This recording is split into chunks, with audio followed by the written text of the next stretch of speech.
it's Glamham with a follow-up to yesterday's video about the Roswell floods, and now we have Poland flooding. So I'm simply going to share some facts and information. Again, I'll say right at the beginning, I am not saying cloud seeding causes flooding. But what I want to share with you is all the stuff that's happening in the huge field of weather modification that has been around since 1946. First of all, Europe is really big into cloud seeding. They're expecting a huge growth in weather engineering between now and 2032. Here's the important information. A lot of people have only just woken up to the idea of cloud seeding. Cloud seeding is old technology. It is so old. It is the musket of weather engineering. The new beans in weather engineering is nanotechnology, talking about how nanotechnology is going to be able to really control weather in a very fine-tuned manner and with much less moisture than is required for traditional cloud seeding that's been around since 1946. Instead of good old-fashioned sodium iodide, here's what we've got to look forward to floating around in our air. Titanium dioxide nanoparticles as a shell layer and sodium chloride crystal core.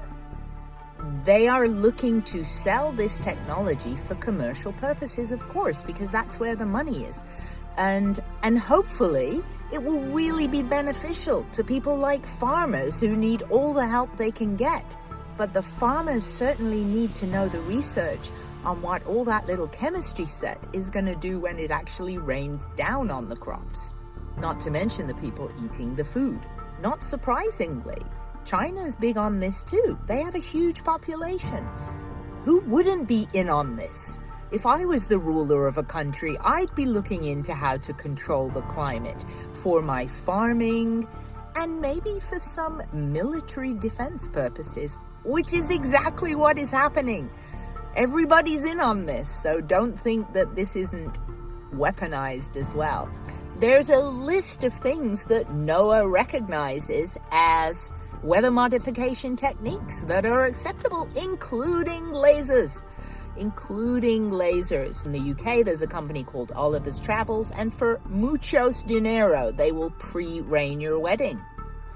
More mainstream than you thought, right? Policy and regulation. Now, this is where it is the Wild West right now. From my research, it is really convoluted on the regulation front, right? Especially internationally. Like, is anybody questioning that China is gonna cloud seed 5.5 million square kilometers? Are their neighboring countries having a say in this, and should they have a say? So these are the ethical things that need to really be agreed upon by our little rock that's hurtling through space. So establishing international guidelines and agreements to govern the use of cloud seeding and address ethical and geopolitical concerns. So that to me is some sound advice, and hopefully the powers that be will go in the right direction for everyone being impacted by these horrific weather situations that have been going on. I hope everyone is safe, and I hope this information has been useful. I've presented this factual information to help you make your own mind up and see where you stand and what role you're going to play in the development of the future of planet Earth when it comes to the weather. I'll see you in the comments. Take care.